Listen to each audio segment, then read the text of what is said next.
आदरणीय मेरे प्रिय दोस्तों और भक्तों, कबीर साहब के ग्रंथ कबीर बीजक में से आपको रमैनी के गायन तथा उनके भावार्थ के बारे में आपको बता रहा था। तो दोस्तों, इसी क्रम में आज रमैनी संख्या नंबर 5 और 6 का वृतांत आपके समक्ष रख रहा हूँ। दोस्तों, रमैनी नंबर 5 का गायन पहले आपके समक्ष करूँगा और उसके पश्चात उसका भावार्थ आपके समक्ष रखूँगा। इसी प्रकार रमैनी नंबर 6 का गायन आपके समक्ष करूँगा और उसके पश्चात उसके भावार्थ आपके समक्ष रखूँगा। दोस्तों, कबीर बीजक की रमैनी बहुत ही अच्छी और यह वृतांत ग्रंथों पर आधारित हैं, बहुत ही अच्छा ज्ञान देने वाले हैं, मनोहारी हैं, आपको अच्छे लगेंगे। तो दोस्तों, बने रहना इस वृतांत के अंत तक मेरे साथ। आपको पता लगेगा कि इसमें तत्व ज्ञान के बारे में क्या कुछ दिया गया है। तो दोस्तों, आइए बिना समय गवाए इस रमैनी को शुरू करते हैं। रमैनी नंबर 5 कबीर बीजक।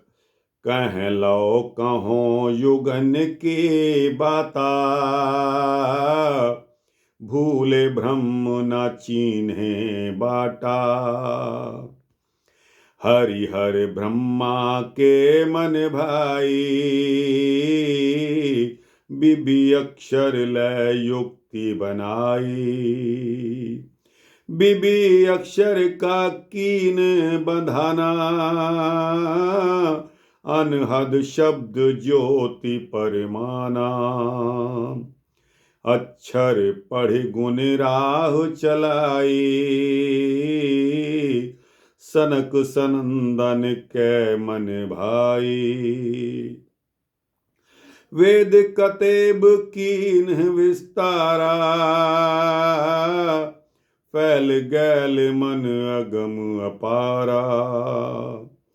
चाहूं युग भक्तन बांधल बाटी, समझी न परी मोटरी फाटी।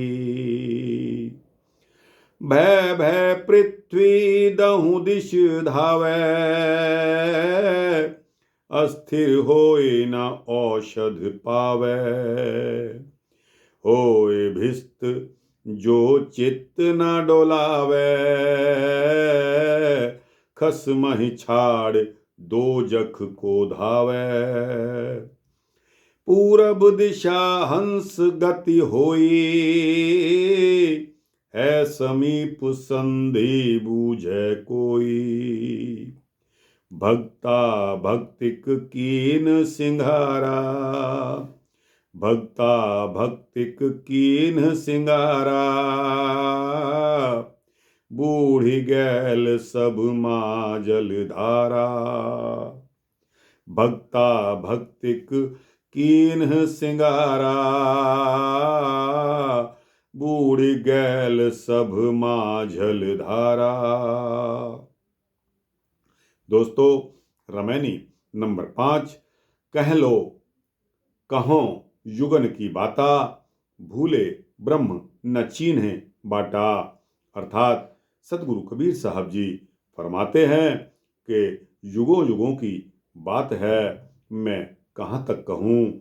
लोगों के हर युग में भूल में पड़कर ओम नाम को परमात्मा मान लिया और सत्य पुरुष परमात्मा की सद्भक्ति के सन्मार्ग को पहचाना नहीं। हरिहर ब्रह्मा के मन भाई,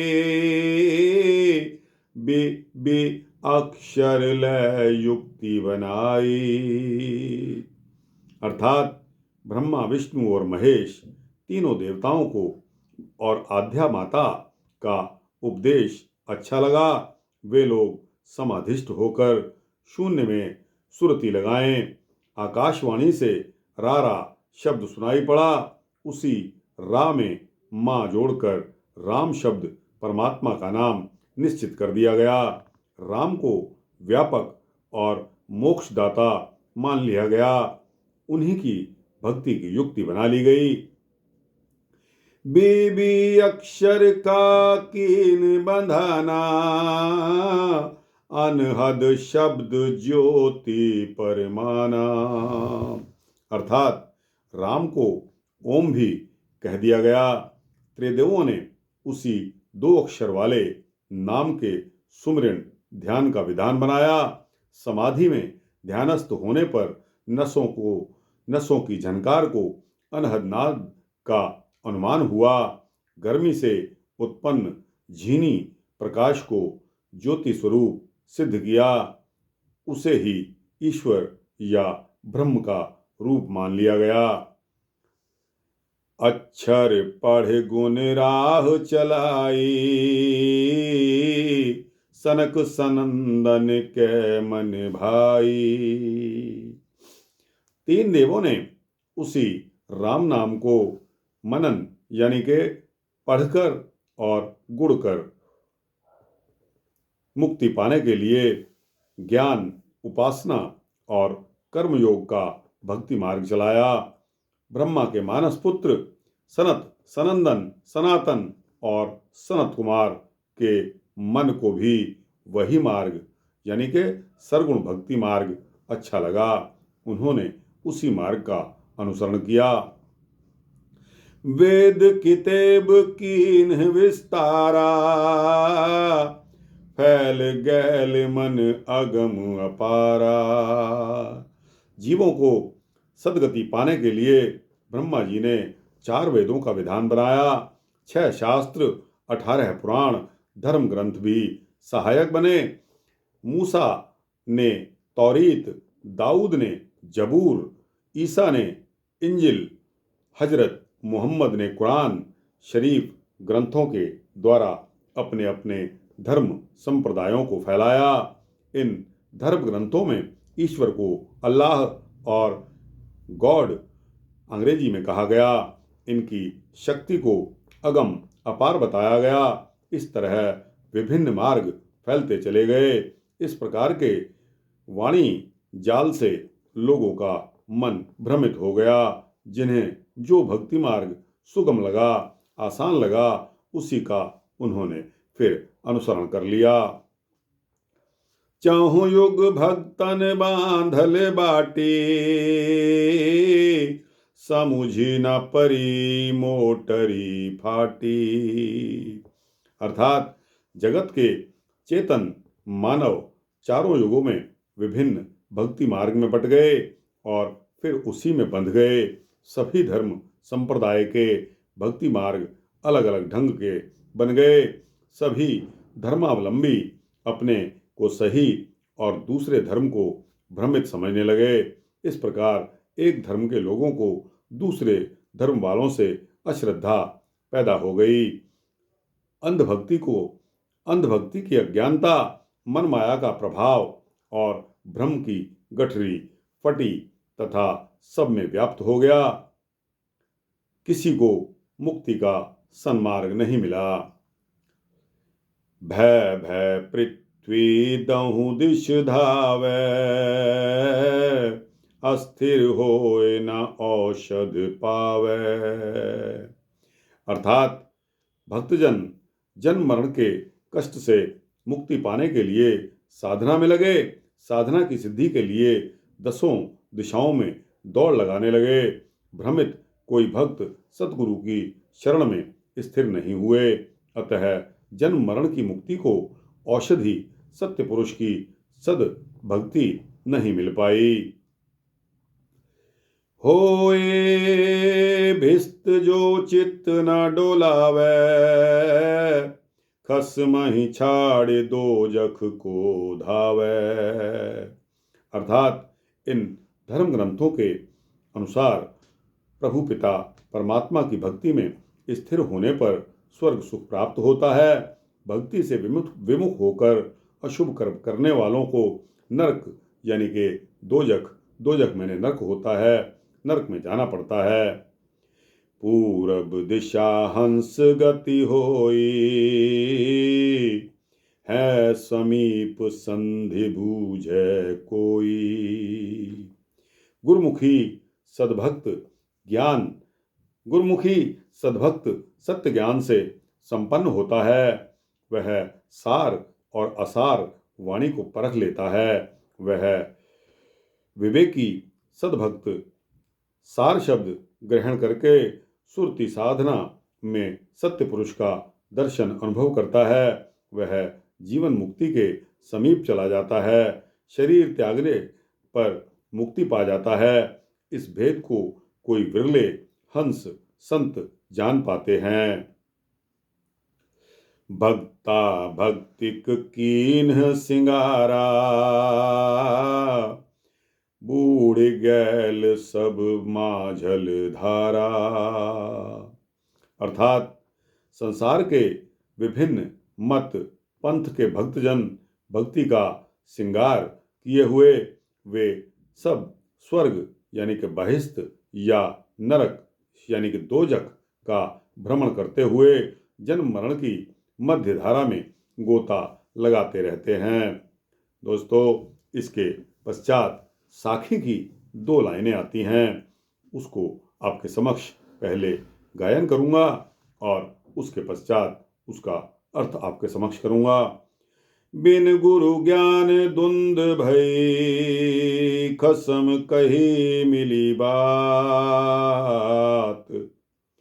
बिन गुरु ज्ञान धुंध भई, खसम कही मिली बात।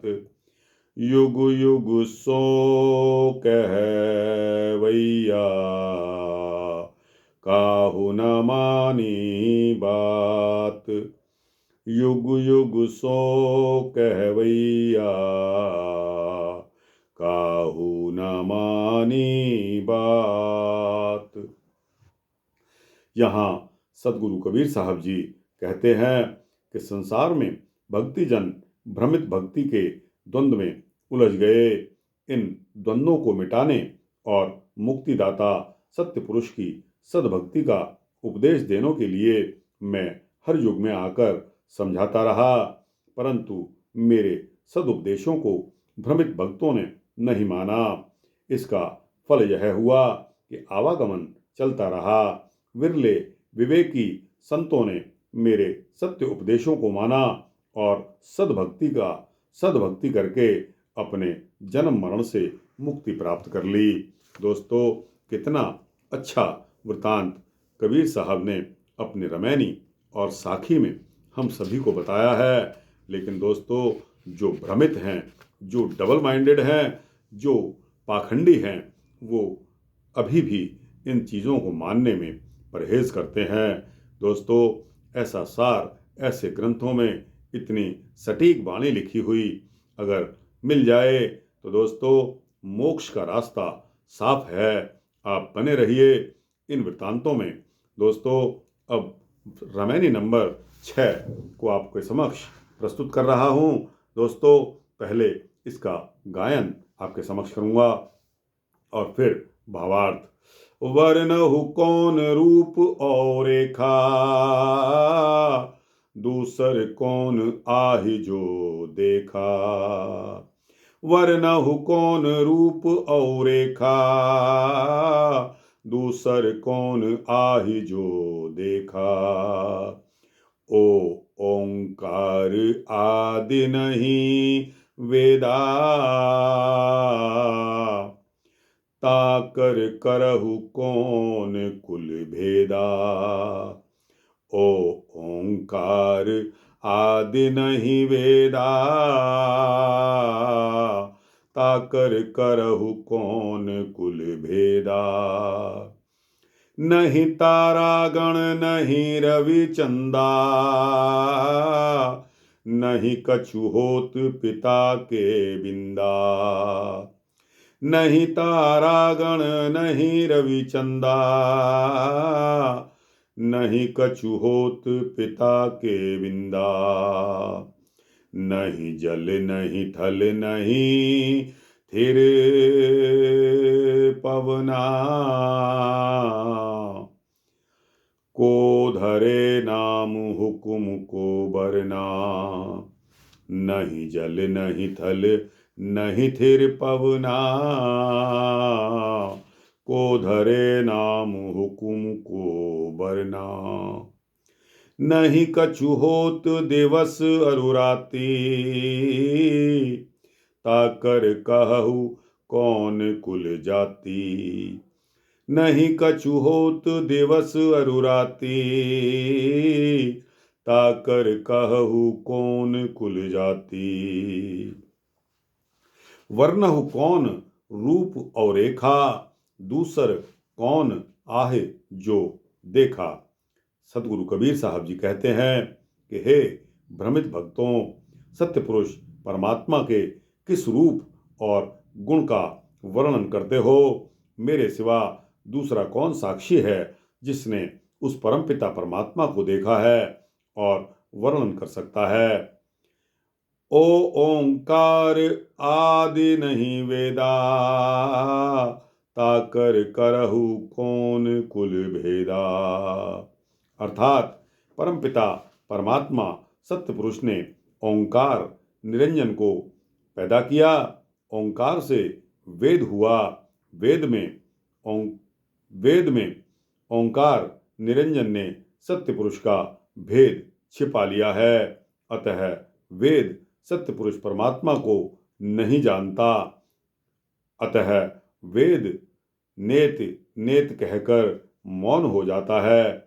वेद ओंकार को अनंत बताता है। अब बताइए कि उस परमपिता परमात्मा सत्पुरुष को संपूर्ण भेद का वर्णन कौन कर सकता है? कोई नहीं कर सकता। दोस्तों, जहाँ कोई चीज साइलेंट हो जाए या छुप जाए या छुपा ली जाए तो दोस्तों वह कहाँ से प्रकट होगी। इस तरह के ब्रह्मज्ञानी साहब श्री गुरु कबीर साहब ने यह आपको बताया है। नहीं तारागण नहीं रविचंदा, नहीं कछु होत पिता के बिंदा। अर्थात ओंकार से पहले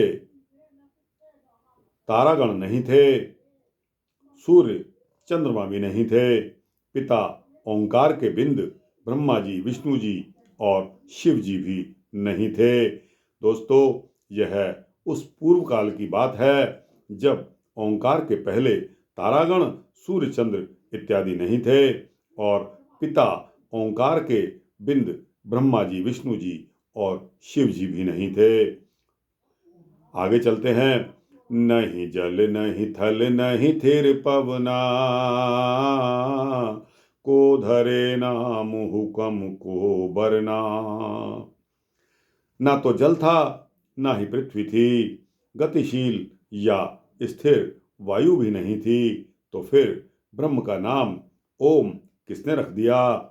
ओम नाम जपने की आज्ञा किसने दी?